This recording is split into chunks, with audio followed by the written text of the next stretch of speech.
majorité requise pour l'adoption de la motion de censure sur la majorité absolue des membres composant l'Assemblée 289. Pour l'adoption, 128. La majorité requise n'étant pas atteinte, la motion de censure n'est pas adoptée.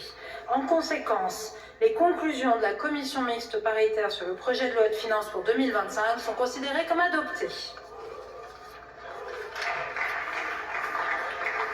Alors, l'ordre du jour appelle la discussion de la motion de censure déposée en application de l'article 49 alinéa 3 de la Constitution par Madame Mathilde Panot et 91 membres de l'Assemblée, le Premier ministre ayant engagé la responsabilité du gouvernement. Donc, motion de censure rejetée, la première, parce qu'il y en a une deuxième dans la foulée. Hein, oui, bien entendu. Il va y avoir des rebondissements, ce sera la même chose, évidemment. Ce sera la reconduction de ce qui apparaît quand même comme un rapport de force très clair, c'est-à-dire qu'il n'y a qu'une petite minorité pour voter la motion de censure. Là, c'est 128 hein, qui sont oui, 128, c'est ce qu'on peut appeler une petite minorité à l'Assemblée nationale. C'est ça, c'est 577 députés au total, 289 voilà, pour faire adopter la motion de censure. Au fond, la seule chose qui reste à préciser, c'est de savoir s'il y a un, deux ou plus de députés socialistes qui, à l'avoir voté. C'est à la fois marginal et symbolique, ça on va le savoir dans les minutes. Si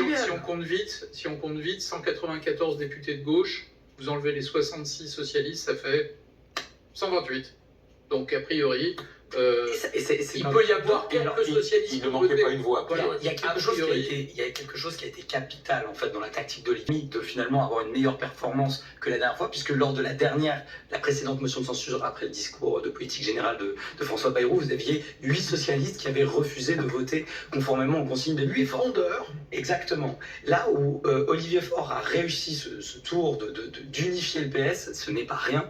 C'est en présentant cette motion de censure qu'il proposera la semaine prochaine, qui est une motion de censure spontanée, l'article 49-2 de la Constitution, et en disant, ne censurez pas le gouvernement cette fois-ci, on va faire une motion de censure la semaine prochaine, en mettant en cause le gouvernement, notamment François Bayrou, après ses mots de submersion migratoire.